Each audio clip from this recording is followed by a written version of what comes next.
Beats me. 60? I don't know. My PowerPoints are long. I know that. Not everything matters though, because some of what's in my PowerPoints is really just like examples that you can skip over if necessary. Alright? But where we stopped on Wednesday was really with socialization. Socialization is the idea of acquiring political beliefs. Right? So we're going to look at sort of how you acquire your political beliefs.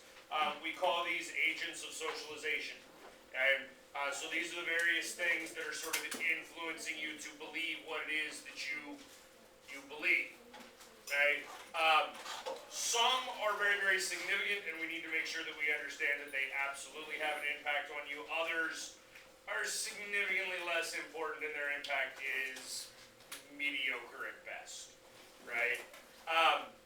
When you look at like number one, just far and away, number one is your family, right? If mom is a liberal, you will tend to be liberal. If mom is conservative, assuming your parents are the same, right?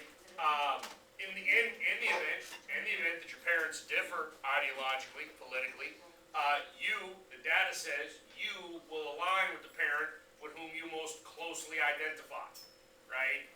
So like, if you remember, you probably haven't met my second grader yet, right? But eventually, my second grader is a very large presence, and you'll meet her. She identifies with me. Like if you forced her to pick right now between me and her mom, she's picking me. The other two are definitely picking my wife. She's a little crazy. She won't pick me. All right. So in the event, and I'll be honest with you, that doesn't happen all that often, especially not in this day and age, because people are so passionate about politics, if they're into politics, that you generally don't have really liberal people and really conservative people that are in relationships together. Which doesn't generally happen. All right. Some other things, and again, these are broad generalizations that we're going to talk about, right? But education has a liberalizing impact on your outlook, right? So like all of you, when you go to college, you will get out of college more liberal than what you are currently right now. Yes, don't look at me funny. That is an accurate statement. Now listen to me. I do not mean that you like graduate from high school waving the little MAGA flag and then like graduate from college waving a rainbow flag. Okay? Like it's not an extreme thing necessarily. Okay? But it moves you left, and that goes into the psychology of a lot of what we're talking about. Because part of liberalization, right, is that idea of like new experiences. As great as, and I actually think LCISD is really good in this regard. Like, I've been blessed to teach in some fairly diverse communities, right? Like, we don't all look exactly the same. Regardless, we all still exist in sort of the same little community or bubble, right? In which case we have a general set of like community values and beliefs and things like that. Right? As you go off to college, you will be exposed to people from other communities who have different values and belief systems that you do. Right? Now, in the event that you're like super concerned about this, you're like, oh my God, I don't want to become a liberal in college. There are ways around that, right? Because we have found in terms of education that what you do in college makes a difference as well, right? So if you study maths and sciences, the likelihood or the liberalization aspect is then diminished, right? If you study liberal arts, right, or humanities, right, like soft science stuff, that tends to be a little bit more liberalizing, right? Part of that is because soft sciences and humanities, liberal arts, those are very subjective, yes? Like you understand that if you sit in your English class and you all get assigned the same book, you all read the same book, do you all draw the same conclusions about the book? No, right? Because it's subjective. There's a subjective nature to that, okay? That subjective nature lends itself to liberalism. Right? So the more subjective stuff you surround yourself, the more liberal it tends to become. Right? Whereas conservatism is very sort of like cut and dry, 2 plus 2 will always equal 4. Okay? Race and ethnicity, there's some evidence of this, but really it's sort of because there's a perceived link of like sameness within those groups. I don't know that that's really necessarily accurate. I think a lot of this, when it comes to race and gender, really comes more from sort of experiences, right? And hopefully you're old enough and mature enough at this point to realize that genders will experience the exact same thing differently. Yes, right? If you don't understand that, like eventually when you go to college, right, you'll have a conversation with somebody and you'll understand this, right? Because Luke will probably be walking home to his dorm late one night after having studied in the library, and he's just going to walk home and not think twice, right? Because Luke's a big guy and he can take care of himself, right? Whereas, like my daughter, when she goes to college, like, better think twice about that, or I'm going to teach her like Krav Maga. That's probably the better idea. I'm going to teach my child like martial arts so she can defend herself. But you understand then, like, because like when I was in college, I mean, I wandered around UNC's campus at 2 o'clock in the morning by myself and never had a problem with it, right? Because I worked at a bar. I would leave that bar at 3 o'clock in the morning, 3:30, 4 o'clock in the morning, and walk home by myself. I was not concerned in the slightest, right? I bet you if I asked every lady in this room if you would walk home by yourself at 3 o'clock in the morning on a college campus, every one of you would be like, nope, not doing it. I was already taught that. Right? So there's a difference in experience that exists that is part of that perception. So that can have an influence. I don't know that like the gender aspect of it specifically is part of it. But obviously, like, the way that you're experiencing events varies based upon race and gender and things like that. And so that can have some perception about, good, I can skip all these. One of these might show up on the test. Fair game. Right? This is just all data, right? Like, who does what? We didn't tell you, this should be in here. At some point, it's got to be in here. Income makes a big difference in political socialization, right? And not necessarily like in whether you're liberal or conservative, but how actively you participate, right? Because obviously if you are wealthy, hopefully this is obvious to you, if you are wealthy, you have more free time, yes? Right? Like that's the goal, right? Get rich so that you can relax and not have to worry about things. And religion, again, I mean, some of this depends upon how active or how involved you are in your religion. I mean, if you're like a CEO Christian, right? Like, probably not going to have a huge impact. You know what a CEO Christian is? Christmas, Easter only. CEO, right? You go to church twice a year. Okay? If that's the type of like religious person you are, religion doesn't have a huge impact in your life then, right? Okay, so it's probably not going to be a big influencing factor. On the other hand, if you go to a very like, you know, politically active church, and your minister or your preacher or your whatever you call them, right, is constantly engaged in political messages, it's going to have a bigger impact on your socialization, right? Party affiliation shows up on this list because political scientists put it on the list. It should, honestly, it should not be. Right? Because if you are not a Democrat, Democrats are not influencing you. Right? And the reason that Democrats are influencing you is because you already believe that. They still didn't influence you. You just surround yourself with people who have similar political ideologies to you. Right? And there's some truth in that. When we get into some of the sociological aspects of this, not sociological, psychological aspects of this, right? Do you understand that people like seek out information that aligns with beliefs that they already have? Do y'all understand that concept? Right? What that means is, and it's it's a fascinating study, right?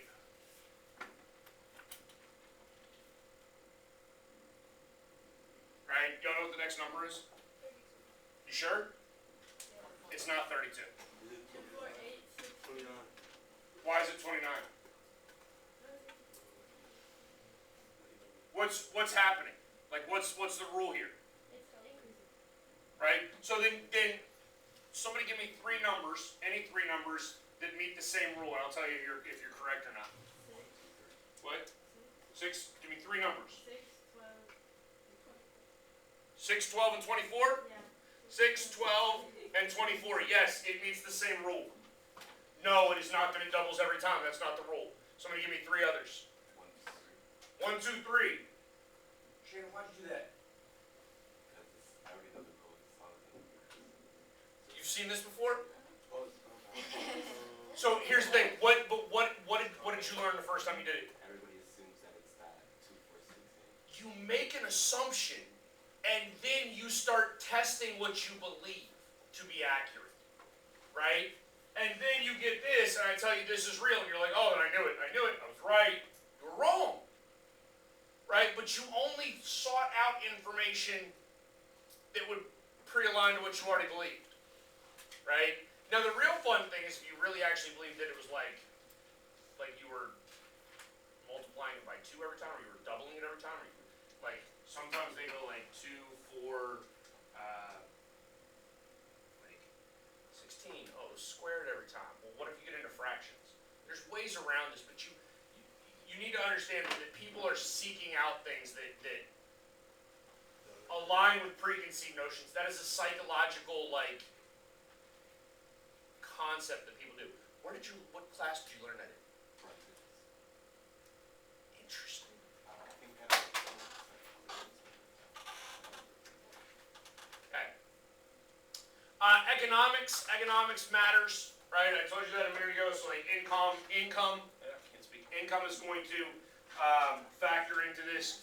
Income is also going to matter in terms of those policies or those things that you care about, that you're engaged in. Lord willing, at some point in time, all of you are on Social Security. I hope that's true. No, maybe I hope it's not. I don't know. I don't know what my hope is. I hope that it doesn't become insolvent, and I also hope that you don't end up on Social Security when you're 22. Okay? But if you are dependent upon Social Security, right, that's part of your economic class, that's going to change your political ideology, right? Or that's going to change at least the salience or what you think about Social Security as an example. All right? I disagree with this one too. Political scientists will tell you that this is accurate. Again, I think this is a confirmation bias concept, right? How many of you know that during the Trump administration, Kim Kardashian used to go to the White House occasionally and talk to Donald Trump about criminal justice reform and getting people out of prison? Did you actually know that? Yeah. Oh, I didn't know the Biden administration was bringing her in. I don't know. I know that she still actively participates in that. I talk a lot of junk about the Kardashians, but fun fact, she actually has a law degree. Nobody will ever hire her as an attorney just because it would be too much of a circus media show. That's why I wouldn't do it, not discounting her skills or her knowledge or whatever. But it does afford her way more expertise, way more knowledge in trying to create change and utilizing the platform that she's created in order to do it, right? But here's the thing, if you're following Kanye, right, or Kim, or whomever, and they're engaged in political activity, I don't think that they're influencing you so much as you already pre-align to what they're saying, and therefore you're following them, right? Do we understand what I'm saying there? Okay. Because here's the thing. If you go, we go back to religion, for instance. If you go to a church and your church, your pastor is providing some sort of political message that you don't agree with, the likelihood of you going back to that church becomes really, really low, right? In which case you would seek out something else that, so your minister's not actually like, he's not, or she is not influencing you, alright? I will say this, we'll get to this a little bit more when we get to our unit on media, but with significant increases in the, what's called the opportunity to communicate, right? It allows us to be reached a lot more, right? Like we can experience, or we can ingest more opinion, more knowledge, because media is so readily available, right? And again, we'll talk about that in much more detail when we get to our actual unit on media here in like a few weeks, right? I will say this, I'm going to put this under media only because the reality is it probably shows up now more in social media than anything else. But media can help shape public opinion, okay? So again, this will be covered in way more detail when we cover our unit on media, right? But part of public opinion is a concept called the marketplace of ideas. And I don't know if I've used that term yet, right? If I haven't, if you'll notice behind my desk, there's a little beautiful political cartoon that I've blown up. Because the marketplace of ideas is like one of those 5 things. If you only take 5 things out of my class, if you only learn 5 things, right? Honest to God, if you only learn 2, this is probably number 2, right? Like number 1 is the importance of voting. Number 2 is understanding what the marketplace of ideas is and why the marketplace of ideas is essential. Okay? The marketplace of ideas is basically the concept of, well, we know what a marketplace is. We know what a market is, yes? Where you buy and sell things, right? Okay, so the marketplace of ideas is just the place that you're buying and selling thoughts, right? And when I say buying and selling, I mean I'm going to try and convince Luke of something, he's going to try and convince me of something, right? Let's just say for the sake of argument, he is successful because we were disagreeing, we had a civil conversation. All of a sudden I've seen the error of my ways and I'm like, oh my God, Luke, you're right, right? He sold me an idea, I bought it. Okay? So the marketplace of ideas then becomes essential in a whole bunch of things. But one of them should be in our concept of socialization.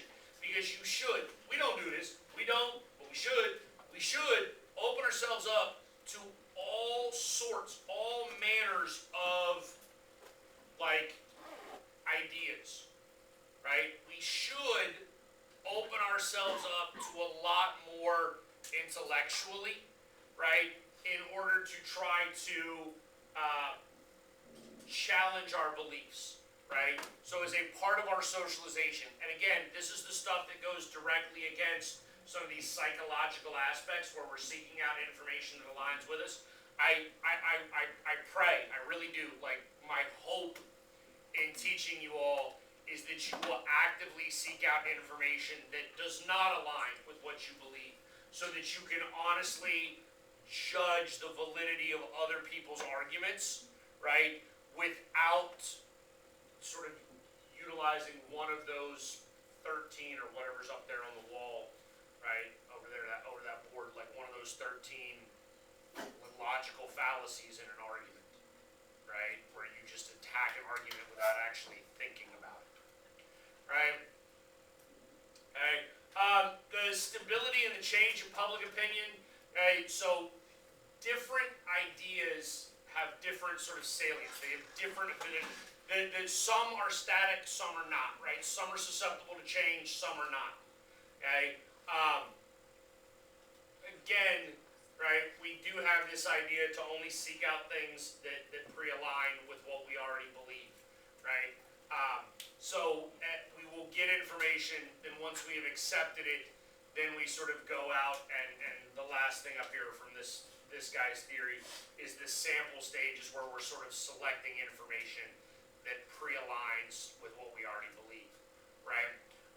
So when you actually go and look at public policy for this, right, and the different public policies that we're talking about and how they work, and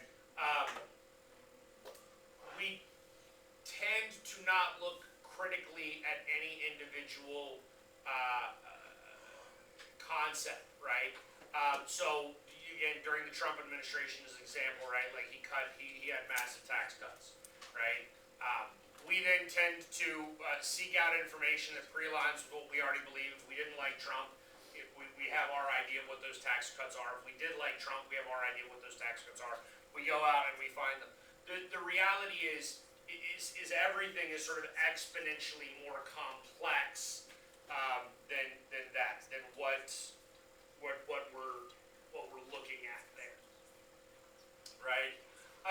So the more political knowledge that we have, right, the better off that we are in terms of trying to actually validate information, differentiate between information, actually like process information, right? The less political knowledge that we have, the more we tend to repeat verbatim those things that we heard a politician say or the media say,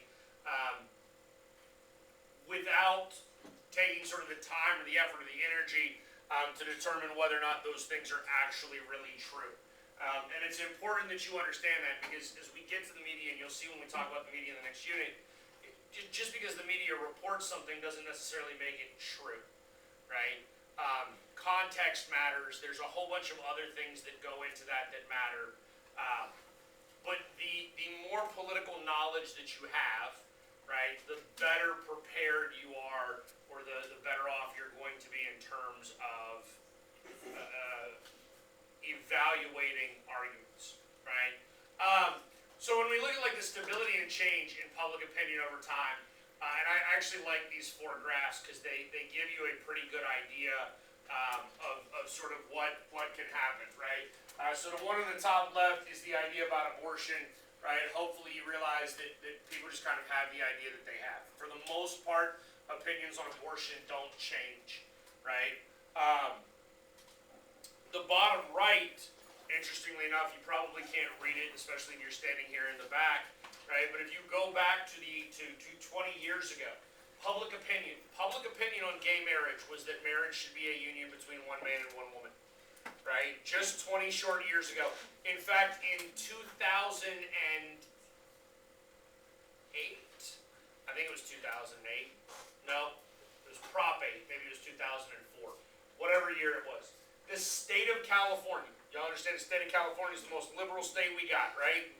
Okay, 20 years ago, the state of California passed a constitutional amendment to the state constitution defining marriage as a union between one man and one woman. California did that 20 years ago. Okay? That should give you an idea of just how unpopular gay marriage was 20 years ago. Now, the numbers have basically flipped. Is it legal then? It's legal everywhere because of Oberfeld v. Hodges, right? And we'll get to that when we get to civil rights and civil liberties. You'll begin to understand why. And I'll actually, I'll teach you. If you don't want gay marriage to be legal, I can make it to where it doesn't have to be. Right? What? So, from a legal standpoint. I just mean from a legal standpoint. So, spoiler. The real reason why Oberfeld v. Hodges is decided the way that it is, you cannot allow straight people to get benefits from marriage. They get actual benefits. I got married, I got a tax break, right? Like, that's why I got married. No, I'm kidding. That's not why I got married. I love my wife, okay? But you get a tax break, right? There's actually like legal protections. I could go home and confess to my wife that I murdered somebody, and she cannot testify against me. It's called spousal privilege, right? So here's the thing. Those things did not exist. Those protections did not exist for gay couples. So if you were providing benefits, advantages, whatever you want to call them, to some subset of the population and not to others, that is by definition discrimination. That is a 14th Amendment violation, right? So in my opinion, you have to legalize gay marriage. Unless you got rid of all those protections for straight marriage, and then there's no marriage, period. And so then there's also no gay marriage, but then there's no straight marriage. And then it's all still equal. Like, you want to get rid of gay marriage, get rid of straight marriage. There's no marriage. under the law. Right? But this is like the weird stuff that I think about.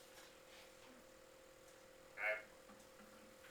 But anyways, now the opinion, the general opinion of the public has basically swapped.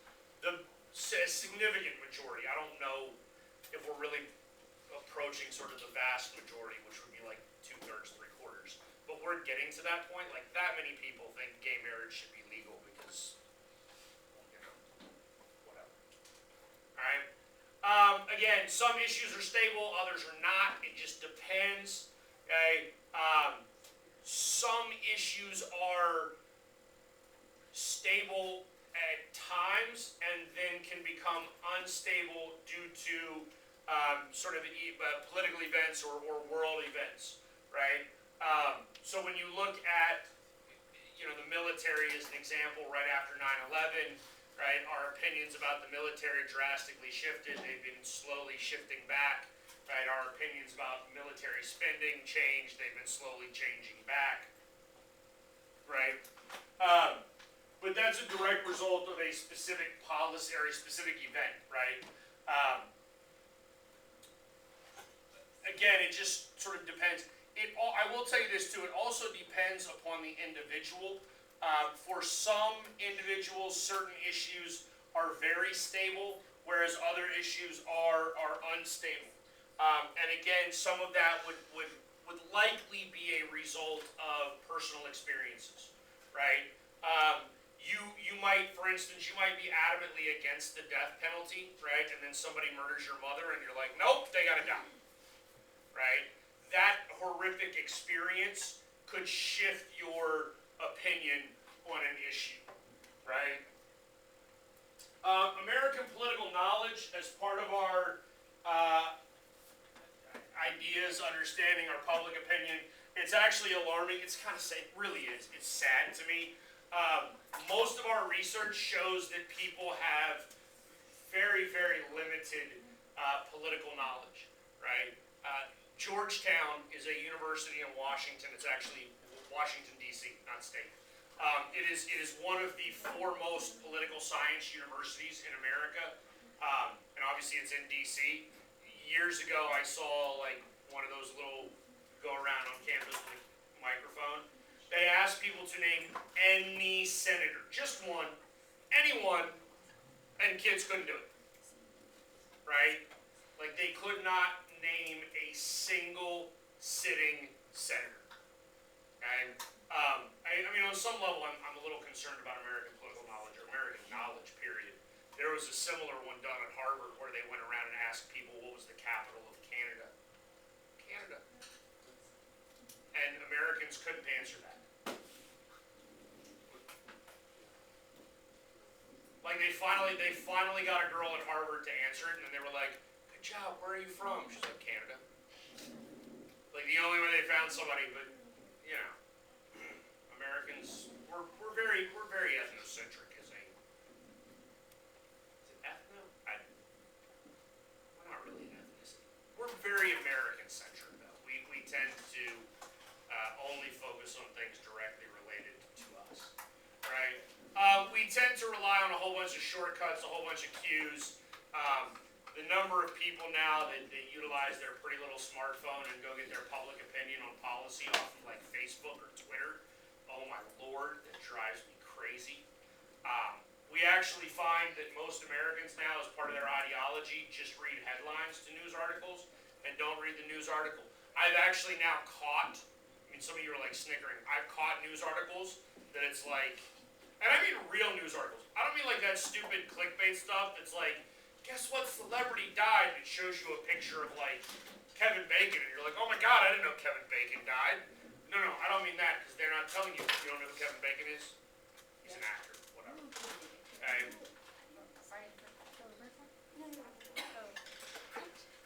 Regardless, I mean like actual news organizations that have a headline that is the exact opposite of what the actual article is telling you. Okay. It really is scary when that's how people get their actual information, right? So this is all very, very detrimental to democracy, right? One of the most important things that a democracy needs, and I know we talked about it at least a little bit in Unit 1, right? Because we talked about a well-informed electorate as being essential to a democracy, and on your test, you read a little bit from Federalist 51, wasn't it Federalist 51? About apathy. Does that ring a bell? Was apathy on your test? Did you read something about like an apathetic citizenry and why that's bad for democracy? Now you're like, yes, I do recall that, right? This is bad for democracy. The lack of knowledge, the lack of engagement, the lack of involvement, right? It's wildly detrimental to democracy because it allows those people, and we see it more and more today, right? The loudest amongst us tend to be on the very fringes of our society, and they are the ones that we are now catering to for the most part, because one, there's a lot of apathy and lack of knowledge in the middle, but two, they also tend to be the loudest, right? And the more apathy we have, the more power they wield, right? Because every time you decrease participation, those people that are like the crazy nut jobs on the extremes, they're still participating, right? And so if they used to be 1 vote out of 100 and now they're 1 vote out of 50, their vote is twice as important. You understand that concept? Like, do we get the math on that? Maybe. Okay. Government response to public opinion. The government is supposed to be responsive to public opinion. It is not always. Sometimes public opinion is actually responsive to government. Right? Gay marriage is actually a really good example of that. Okay? When gay marriage switched was actually after Obergefell v. Hodges was decided. Right? So we went up to Obergefell v. Hodges and people were like, gay marriage is bad. And then the Supreme Court said, no, gay marriage is okay. And then people went, you know what? Like, I guess it is. I guess it's okay. Like, it's not, it didn't really, my marriage didn't suffer because of that. I'm all right. Right? So sometimes public opinion is responsive to government. Sometimes government can be responsive to public opinion. Okay? It just depends on what the issue is, how easy it is to get something accomplished. But if you look at like Obamacare is a very similar one, right? When Obamacare was passed, healthcare reform in 2010, sound right? I think it was 2010. Most Americans were opposed to it, right? Republicans actually ran on the platform of like, we're going to get rid of Obamacare. People voted them into office because they were like, that's great, get rid of Obamacare.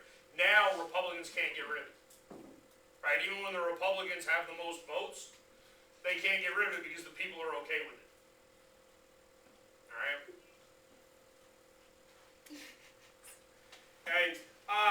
I just kind of hinted at this as to whether or not like everybody's opinion counts equally. The reality is it doesn't. Okay? One, those people that are the loudest tend to have a little bit more influence or say, but also those people that are wealthier have more influence or more say. Government tends to be responsive to the needs of the wealthy because it is the wealthy who are providing campaign finances to elected politicians in order to get them reelected, right? So the more affluent you are, the more educated you are, the more the government is going to be responsive to you because you are willing and able to advocate, right? The government would probably be responsive to poor people and to Section 8 housing if there was somebody in Washington, D.C. advocating for these things, right? But that doesn't happen largely because anybody that's in Section 8 housing can't, they don't have disposable income. Do we know what Section 8 housing is, or she's observed job, no idea about it? Section 8 housing is government housing for poor people. So it's government subsidized housing, right? If the government is providing the housing for people, you understand that means they're poor, yes? So if they're poor, can they like give money to an organization or a group that's going to go to Washington, D.C. and help make their housing better? No, right? So the government doesn't really care about them because they're not voicing their opinion, right? And they don't have access to voice their opinion, right? Again, some of this, I may end up using some of these stimulus for the test as well, right? Measurements of public opinion and who believes what, right? I guess Coke is worth talking about. Again, anybody know who that is? I don't know, because I can never remember. They're always lumped together. It's the Koch brothers. One of them is dead now, because that picture's like 10 years old. Look at that dude, right? Well, I mean, he's not young.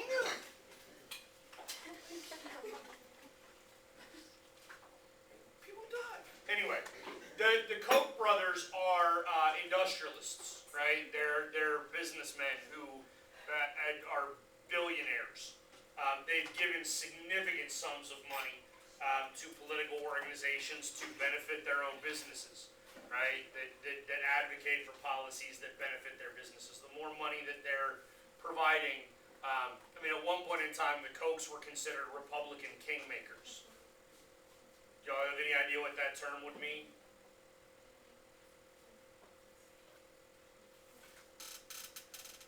Do y'all know what a kingmaker would be? Could you guess? So anytime there is an unclear ruler, right, like a situation in a monarchy where two people are claiming the throne, right, there are usually people other than those two that can wield power and basically put one of them on the throne. That makes that person a kingmaker, right, because they get to decide between those two who is the king. The Kochs were essentially that for American democracy. They spent so much money, right, that they could almost single-handedly determine who the Republican candidate was. Okay? Which is a little comical to me because they're not even really that much of Republicans. Right? One of the two of them was a vice presidential candidate under the Libertarian Party back in like the 80s. Alright, this brings us to measuring public opinion. This is significant. This is definitely going to show up on a test, so you need to understand this. We measure public opinion in order to determine what to do. Okay? So, polls are constantly happening. If you were to go Google right now, like political poll, right, you might find that in fact I saw this morning in one poll, a Quinnipiac University poll, Donald Trump is currently polling at 62% in the Republican primary. His next closest competitor is Ron DeSantis at 12%. Right? That's a 50-point lead. That is that is an insurmountable lead. Right? I don't want to be wrong. No, that was me knocking on wood. Because I told people in 2016 that Donald Trump could never be president. I was clearly wrong. So I'm not saying that it's an insurmountable lead. It's an insurmountable lead, but who knows? Weirder things have happened. Right? But we do that in order to determine who are likely candidates, right? We poll in order to determine what are the issues that people actually care about, right? Do people care about college debt? Do people care about sort of America's place in the global scheme of things, right? In fact, one of the things that we look at every 4 years, especially when we vote for President of the United States, are those issues that people are voting on. Are they voting on the economy? Are they voting on abortion? Are they voting on any one of a number of issues? What was the big issue that caused you to walk into the polling location and cast your vote for the person you voted for? Right? The higher the issue, like the more we understand that the government needs to be responsive to it as a whole. Okay? Now, in order to poll, there's a number of things that has to happen. Right? And so you need to understand this. One, you got to have a sample. Right? There is no way, no earthly way, we are going to ask 330 million people how they feel about something, right? And even if we took out the children, right, just the voting eligible age population, right, that is 220 million, I think? Like, we're not asking 220 million people something. How many people are we going to ask? Anybody want to venture a guess? To know how 220 million people think? How many people do we need to ask to be able to extrapolate and guess how all 200 plus million people think? What? 7 7 million? Not even close. Way lower. 1,500. 1,500. So here's the thing. This is what you know. Anybody understand in mathematics what is called the law of diminishing returns? No? So, Calvin, you're a baseball player, right? So let's just say we're toward the end of the season, right? You've had 500 at-bats and you're hitting 250, right? Actually, let's make this easier so that I can do the math. You're hitting 200, right? So 500 at-bats, you got 100 hits, yeah? Because that's 200. I can do that math easily, okay? You get 50 more at-bats and you go 50 for 50. What's your new batting average? 150 for 250. No, you're 150 for 550.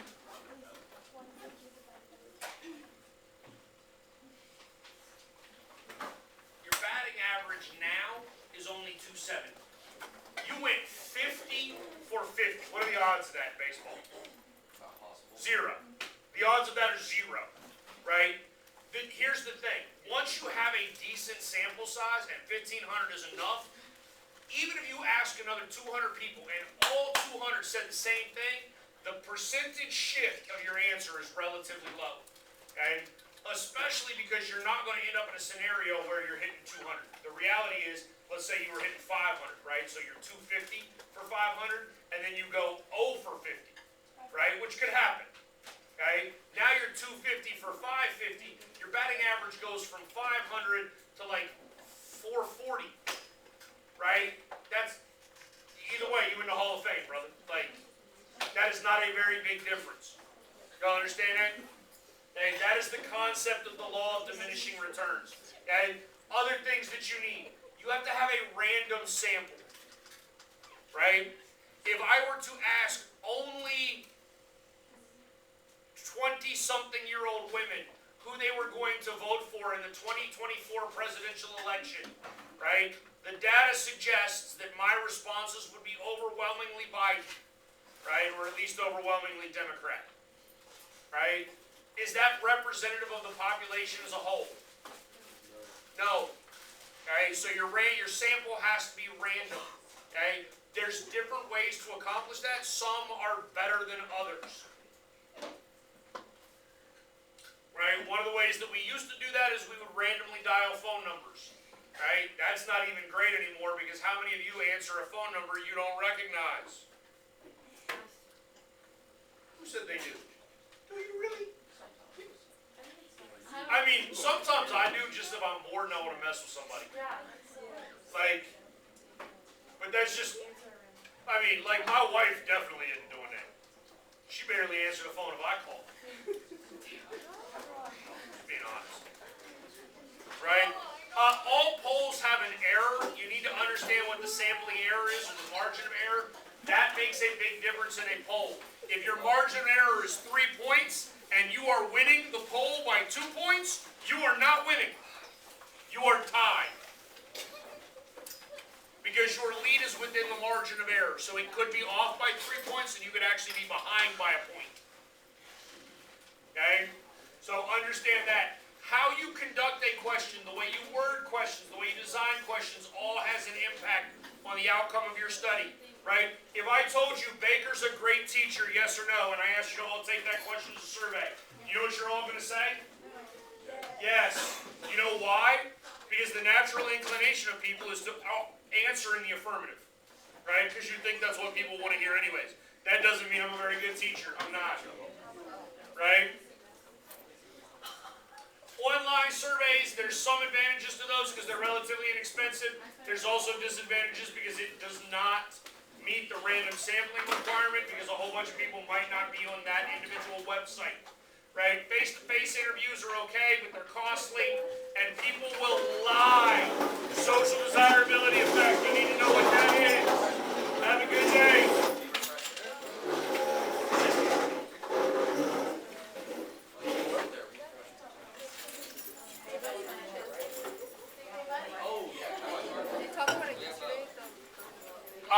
Okay, so you said Urdu, right? Yeah. Let me.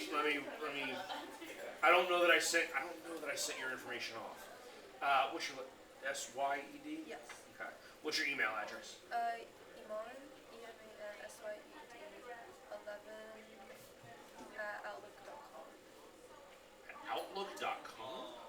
I think so. I will pass this along. My friend emailed me back this morning, and told me to tell the three of you to also apply through something, but she didn't tell me where to send you to actually fill out an application. So, once I get that, I will let you know. Also, if my mom was doing a job, how do I get her to send it to? When I give you a way to apply, give it to your mom. Okay. And Yeah. also, like, okay, not right now, but later, could you tell me what the job actually like is? Just translate. Just like, do I go to the site? You would go to a polling location. They can answer this in way better detail than I can. But my understanding is if you like get picked to do that, you get selected, hired, whatever. Like you would go to a polling location within the county, like not necessarily where you live, Yeah. where a whole bunch of people that speak that language live and are likely to vote. And you would basically just sit there. They would train you on how to use the machine. They would train you on like all of that stuff. And when people come in that don't speak English, that want to vote, or don't speak English very well, right? They feel more comfortable Yeah. speaking their native language. They will talk to you. You will operate as a translator. You can translate like the ballot for them. You can translate all sorts of stuff for them. Okay. Thank you. Yep. By the way, What's up, Gene, real quick? before I forget, it's pronounced Caven, not Gavin. Oh, God, just like, Why is he not correcting me? cause he's done it since, I've known him since elementary, so he's been doing it for years. Caven? Caven, Okay. yeah. What's up, Bob? I have an answer.